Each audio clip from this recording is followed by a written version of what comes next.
Heck, this smell, it's awful. During my college days, after a night out, I jumped on the last train and encountered a homeless woman on board who was emitting a foul odor. While other passengers avoided her and moved to different cars, I, for some reason, became curious and observed her closely. Wait, could it be? Incredibly, the homeless woman turned out to be my first crush from elementary school. Hey, if you have nowhere to go, why don't you come to my place? I took her to my house and treated her to a shower and a meal. 3 years later, as I was struggling with work, she appeared in front of me with a smile and said, "I've come to repay the favor. My name is Nick. I'm just an average college student." Of course, I had an elementary school phase too. Back then, there was a girl I liked. She was a classmate, and her name was Lena Armstrong. I think probably every boy in our class had a crush on her at some point. That was the age when boys would be more captivated by a cute girl in their class than by idols on TV. Lena's father was the CEO of a famous restaurant chain, and she was a corporate princess, always wearing flawless, clean clothes, and her possessions and hairstyle were always trendy. A kind-hearted, beautiful girl, that was what Lena was known for. She was completely out of my league, and I was too hesitant even to talk to her. It might sound cowardly, but I preferred admiring her from a distance rather than facing the awkwardness of being rejected. That's pretty much what elementary school boys are like. But one day, without any warning, Lena suddenly transferred schools. Today, I have some unfortunate news. Began the morning homeroom that day. Our friend Lena has transferred schools. What? The classroom erupted as my classmates voiced their shock. Too sudden to comprehend, the voices asking why, and won't we see her again, echoed throughout the room. But our teacher, Mr. Harris, seemed troubled too, only managing to say, "Please, quiet down." Worried about what might have happened to Lena, I had to reluctantly accept it as family circumstances as explained by Mr. Harris. At first, I felt lonely, but the next day brought back the usual routine. As the days passed without change, the scar of her transferring slowly faded. About a week later, shocking news arrived. It was broadcast nationwide that Lena's father, Bruce, had been arrested. Back then, I didn't understand, but I remember words like bribery and corruption being thrown around. All I understood was that Bruce did something bad and was arrested. And so, the reason Lena left without telling anyone became clear. It must have been a runaway, and my hometown was in turmoil. After that, curiosity more than concern dominated the local reaction. Not just locally, but on social media as well, everyone seemed to enjoy gossiping about Lena's family. Hugh posted Lena's photo online, causing it to go viral and spark a scandal.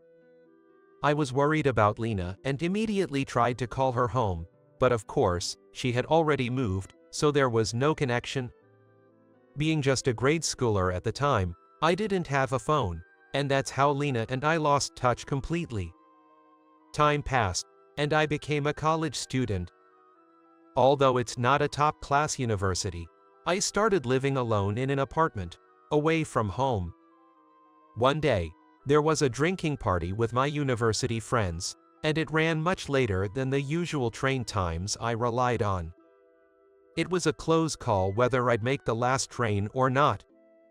If I were wealthier, staying at a cheap hotel could have been an option, but unfortunately, I couldn't afford that luxury. I raced up the station stairs and managed to jump onto the last train just in time. Phew, I made it. I caught my breath by the door before looking up to survey the inside of the car. Although sparsely populated, I soon knitted my brows at a peculiar stench that filled the air. I recognized this smell. It was the same type of odor I'd notice in underground passages or local tunnels. Ah, there must be a homeless person on board, I figured immediately. Homeless individuals tend not to ride during busy hours. Perhaps out of consideration, or because they are often harassed and driven off by the other passengers, as I recall hearing somewhere. I casually scanned the train car, looking for the source of the stench. Then, in a corner seat, I saw a woman with disheveled hair and ragged clothes, wearing only a thin shirt despite the chilly evening. Indeed, although it was the last train, there were other passengers, but the area around this woman was eerily empty. The businessman who got on at the next station also noticed her and clicked his tongue in annoyance before moving to another car. Seeing this, the remaining passengers also switched cars. I don't approve of such overtly dismissive behavior. And then, when I looked at the woman again, for some reason, I couldn't take my eyes off her. Wait, that person? As I stared intently, our eyes unexpectedly met when she looked up. She awkwardly looked down, and I hastily averted my gaze, but my curiosity got the better of me and I looked again, observing her more closely. It might have been a bit rude. She intrigues me. Why is that?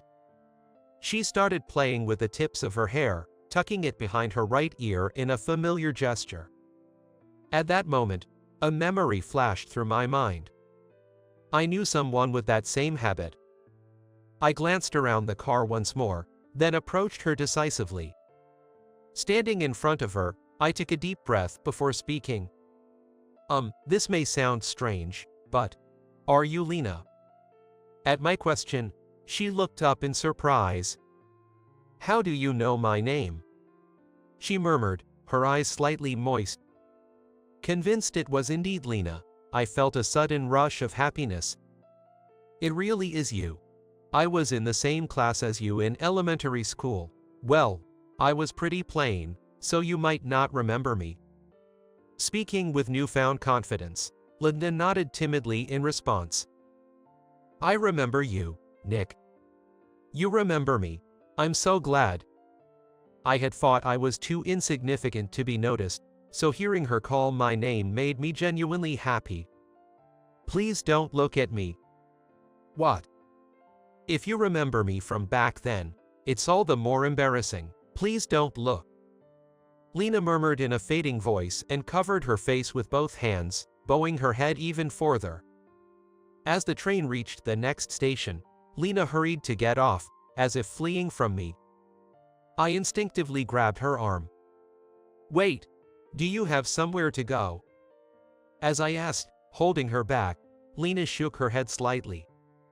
Then, will you come with me? Saying this, I somewhat forcibly sat her down next to me. When we arrived at the station nearest to my apartment, we got off together and stopped at a convenience store to buy some bread and some water. It was a bit of a walk from here, and given the hour, there were few people around. After arriving at my apartment in silence, I encouraged Lena to take a shower. For now, you'd probably like to shower, right? Please, go ahead. When I handed her a towel, she flinched. Realizing how it must have looked, I quickly tried to clarify. Oh, I didn't mean it like that. Huh?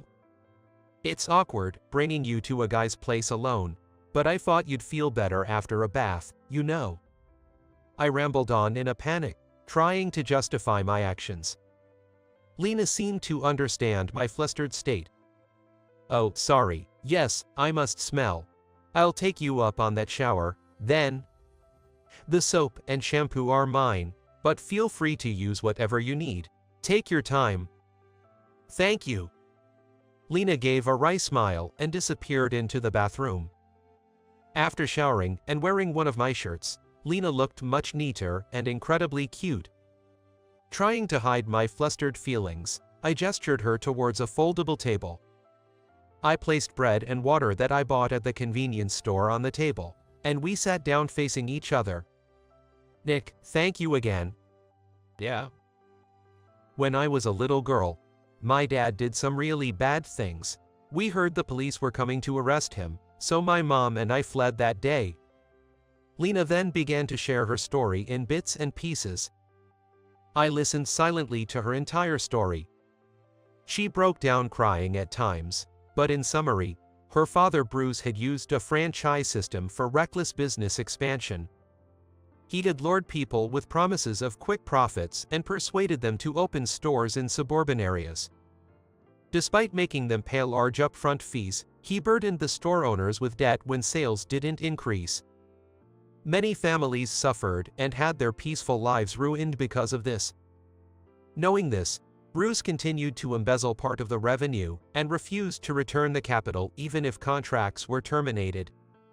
It's terrible, right? But what's worse is me. Even though I didn't know my dad was doing all this, I lived luxuriously off the benefits while others suffered. I'm the worst of all. I wanted to immediately say that wasn't true, but I knew Lena wasn't looking for superficial comfort. When we fled like that from our town, it was after the victims had reported us internally. That must have been the day she transferred schools. 2 charges were brought against my dad. At the trial, my mom apologized repeatedly to the victims' families. She just kept saying sorry. Imagining how much it must have hurt to apologize for something she hadn't done herself, I felt a deep sense of discomfort. I was also told by a young boy, "Your father is the reason my dad is gone.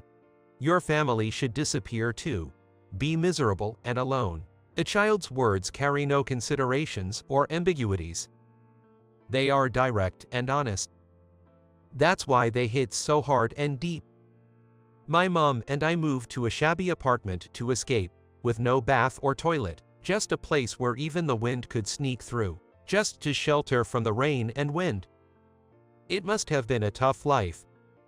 Moving from a life of luxury to a run-down apartment must have been painful. Especially her mother, Samantha, seemed to have suffered tremendously and passed away suddenly not long after they started their new life. At that moment, the boy's words came back to me. I realized I had to suffer. After Samantha's death, Lena falsified her age to work part-time to make ends meet. The struggle of balancing work with their impoverished life must have been incredibly difficult. But no matter where I went, rumors would circulate that I was that Bruce's daughter. Back then, some people amused themselves by posting Lena's photo online. It spread quickly. Lena said she couldn't work for long, and because she was saving money, she could only afford to use public showers once a week. Being pointed at and treated like a nuisance whenever she went out, it's understandable that she would choose to stay indoors except for essential errands.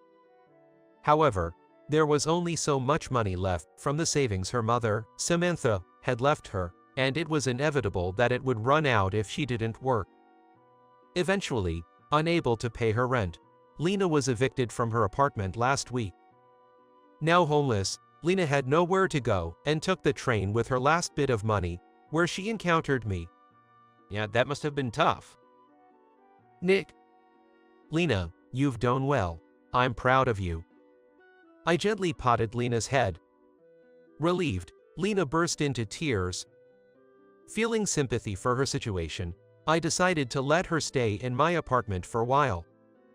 After some time, when she had calmed down, Lena looked up with determination and said, "Thank you for helping me, but I can't rely on you forever."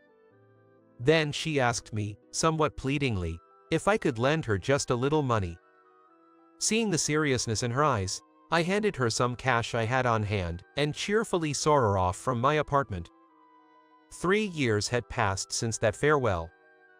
I had graduated from university and was working at a real estate company. My job involved sales of newly built homes and condominiums. Despite my daily diligent efforts, my sales results were not always satisfactory, and I found myself often troubled. One day, I received an order for an expensive detached family home under my supervision. I tackled my first major project with enthusiasm. I commissioned the architect to build a house exactly as the client requested, and the desired home was successfully completed. However, as the day approached to hand over the house to the customer, a complaint came out of nowhere. The land value has dropped. Lower the price. I was dismayed by such an unreasonable demand. The drop in land value was not the fault of the real estate company. It seemed like a case of bad luck for the customer, who had decided to buy the land and build a house without foreseeing this. A friend who is an architect appraised it and said it could be done much cheaper. With the contract already signed and the house nearly complete, such a claim was problematic. I was only following the customer's instructions. This is a rip-off. Don't joke with me. Give me back the difference. It's too late to make changes now, as the construction is already halfway done. What? We have proceeded with every step with your approval, as stated in the contract. I tried desperately to reason with the customer, but they were unwilling to budge. What? If you don't return the money, I'll sue you for deception. Since he eventually resorted to threats, I could no longer make decisions on my own. Just as I was about to consult my boss. Then, could you transfer the land and the house to me? Suddenly, a young woman's voice interjected. Who are you? Could you show me the location and design of the house? The woman picked up the blueprint of the house from the desk, tracing her lower lip with her finger and smiling. I've been looking for a house with exactly this design. Hey, don't just. You have good taste. The woman smiled warmly at the customer. The customer, thoroughly pleased by the compliment from such an attractive young woman, boasted, right, I'd gladly hand it over to a beautiful lady like you. Hee ha ha, and then hurried me along. Hey, you heard that conversation, didn't you? Get the paperwork done now. Right now. I immediately called my boss to handle the title transfer on the spot. Is this amount okay for the payment? She smoothly wrote a substantial check right there, and completed the payment elegantly. I was taken aback as I received the check, but I rechecked her name on it. What? Wait, please hold on. Huh. The name signed on the documents was Lena Armstrong. Looking at her again, she had regained the poised radiance she once had as the daughter of a CEO. All right, I'll leave the rest to you, Nick. My boss said as he passed me the rest of work, and I, in disbelief, guided Lena to the reception area. A staff member soon brought us some coffee, and I sat down opposite Lena. Is it really you, Lena? You look completely different. I didn't even recognize you until I saw your name. Do you think so? Yeah, it's good to see you're doing well. Lena smiled warmly at my words. Nick, I owe my life to you, even now, because of what you did that day. I just helped a classmate. It's because it was you, Nick. I don't think it would have turned out this way with anyone else. Lena exhaled softly and looked up. Today, I came to repay that favor. Leaning forward, she brought her face closer to mine. Do you have some time after work? She whispered that in my ear, and I nodded nervously. I told her the closing time and about a nearby cafe, and I went back to work, but naturally, I couldn't concentrate afterward. I was preoccupied with thoughts of Lena. After work, I headed to the cafe where Lena was waiting at a back table, sipping coffee. Sorry, did I keep you waiting? No, not at all. I sat down opposite Lena and, feeling thirsty, ordered an iced coffee. As my drink arrived, Lena started speaking. Thank you for back then. This is what I owe you. She handed me an envelope. As I checked the contents, thinking it felt thick, I indeed found that the amount was significantly more than what I had lent her. This is too much. It includes 3 years of interest. We must be precise about money matters, right? Lena pushed the envelope firmly back towards me. Not you. Remembering her story, I apologized and said, that's right, sorry, and then I tucked the envelope into my bag. Lena went on to tell me about what happened after she left my apartment. She had immediately visited an acquaintance of her father, Bruce, who helped her start a hotel business. Although Bruce had caused much suffering, he had also been appreciated at times. This acquaintance had prospered thanks to Bruce and felt pity for his daughter Lena, wanting to repay the kindness he owed her father. Recently, her boutique hotel had become popular, and she had been looking for a house that matched her vision. I was actually surveying this area. To tell you the truth, I had my eye on that man's house from the start. I was planning to negotiate for it, and then I found out you were handling his case. What a surprise. Well, as I was watching, things suddenly got complicated. Lucky, I just had to step in. Though the conversation started seriously, it soon turned into an innocent yet astonishing revelation, leaving me at a loss for words. Seeing Lena thriving in the present, completely different from the person I had met that day, somehow gave me peace. Yeah, it seems like you've truly inherited your father's business acumen after all.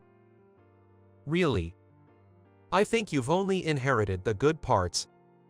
When I said this with a chuckle, Lena laughed too. Of course, I would never be as sly as my dad. Seeing Lena pout, I hurriedly reassured her. I'm saying you're a capable woman. Don't get mad. Yeah. Honestly, I never imagined I'd be able to talk to you like this. Back in elementary school, just watching you from a distance was all I could manage. My true feelings slipped out. What's that? Did you like me or something?